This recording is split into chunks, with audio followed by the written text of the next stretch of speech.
on Tuesday evening, we beat Coventry 2-1. The headlines were all about the other results going our way. Ipswich, Leeds, Leicester, all dropping some points. So it was all pretty decent. I think the big thing, Alfie, was that it ended the 3-game winless run. So that result, in a way, on Tuesday was kind of like the catalyst for the excitement yesterday. And that was a really important one. Yeah, it was a good night as well. I mean, I've said in my summary for Watford that what I thought about the performance, obviously it was a brilliant start, and then, tailed off, allowed Coventry back into the game. And the goal was a frustrating one because it's actually just a really good ball into the box, in my opinion. I know that Adam Armstrong, as Russell Martin said, he sort of stood up in the dressing room and took responsibility for that, because he looks over his shoulder and Jake Bidwell's there. And then by the time the ball comes in, he looks over his shoulder again and he's completely gone. He's free at the back post and he scores. But they defended the box pretty well up to that point, Southampton, in my opinion. I think they've done a decent job, and it's just a good delivery in. And then they held on. They showed a bit of steeliness, showed a bit of grit, and I think that's exactly what you wanted. The thing that I couldn't believe is that it's gone down as a Kyle Walker-Peters goal, the first one. Yeah. Well, I was going to say, who we giving it to? It makes no sense. It doesn't. It's one of these things that there is no debate. It doesn't make any sense. If the ball hits your teammate and goes in, it's their goal. That's always been the rule. When did that change?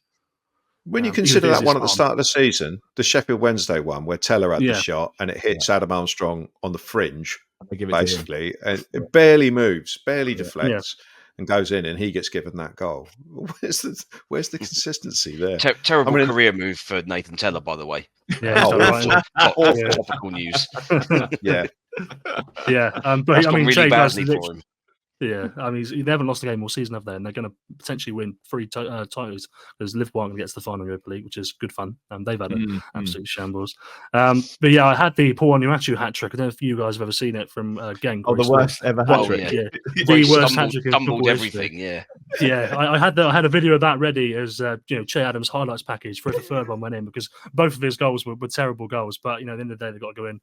So yeah, I enjoyed that. Like I say, it's a catalyst for this, and I think that nothing's changed from that. Results elsewhere and from this, they need to win every single game, but they're doing it so far. 2 out of 3. I mean, it could have been very different, Glenn, after 10 minutes, but we saw we've seen some bad penalties at St Mary's this season, but that was pretty bad, and obviously we were both down that end, and he just took forever.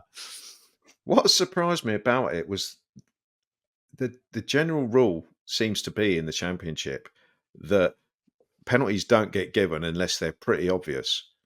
There seems to be quite a high threshold for actually giving a penalty. I mean, hence we've hardly had any this season, have we? 2 or 3, perhaps. Not that many. So it looks very, very soft at first view, and then you see it on the replay later, and it's not a foul. There's no way it's a foul. And to be fair, the guy's not really appealing. He's just gone sprawling down, and the referee's just decided for whatever reason that that's a penalty. So he's always given it before the tackle had happened. Yeah. Now there was a tackle that Downs put in just before that, which was a bit naughty. So maybe he just thought, I'm having him.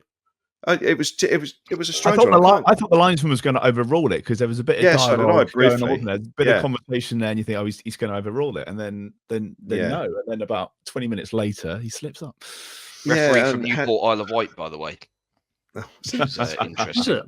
Nice one. There you go. Yeah, I was going to say something offensive about the Isle of Wight, then, but I'm not going to. So Hadji Wright goes to take the penalty, and he takes.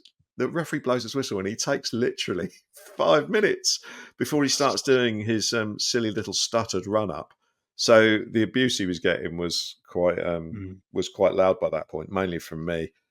So I'm taking full responsibility for the fact that he then slipped on his backside, and it got this. Well, basically free kick against him for kicking the ball twice.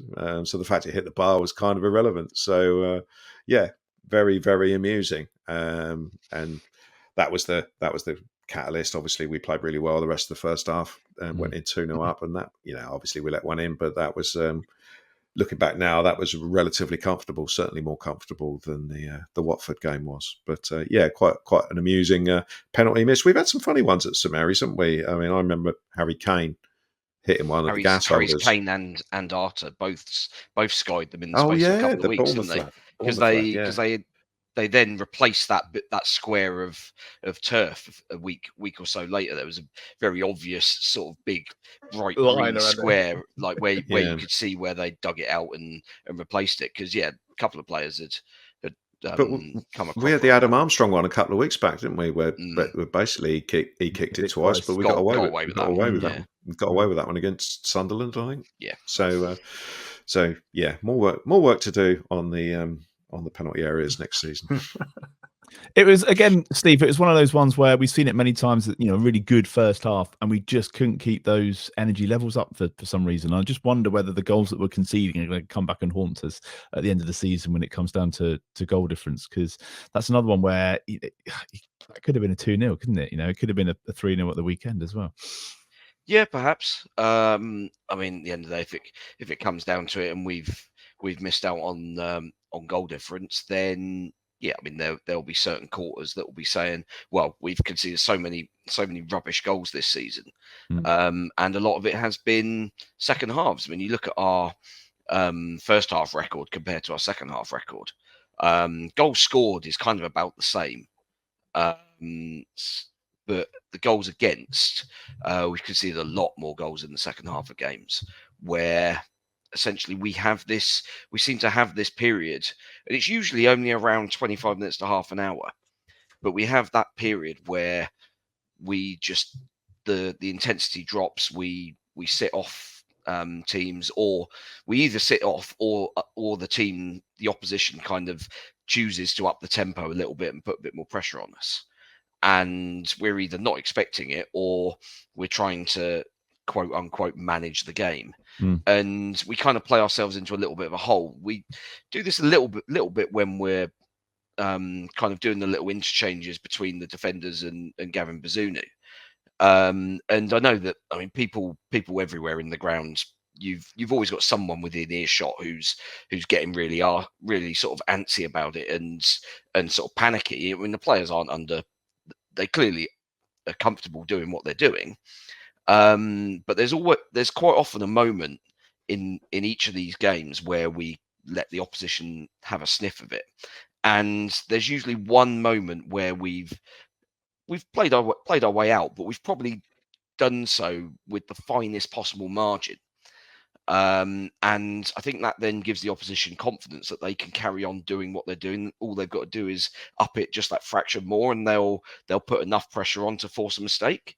And quite often the mistake doesn't actually come from us playing out from the back, but it then kind of forces us to change, to sort of change our mentality a little bit, because the opposition is sort of slightly more in our face. So that's kind of where the challenge lies, I think. But in terms of goal difference being a problem, yeah, I mean, at the end of the day, it might cost us, but I mean, if we end with 90-something points and don't go up, and it's on goal difference, then we're going to have won 20-something games of football this season. It's, what can you do?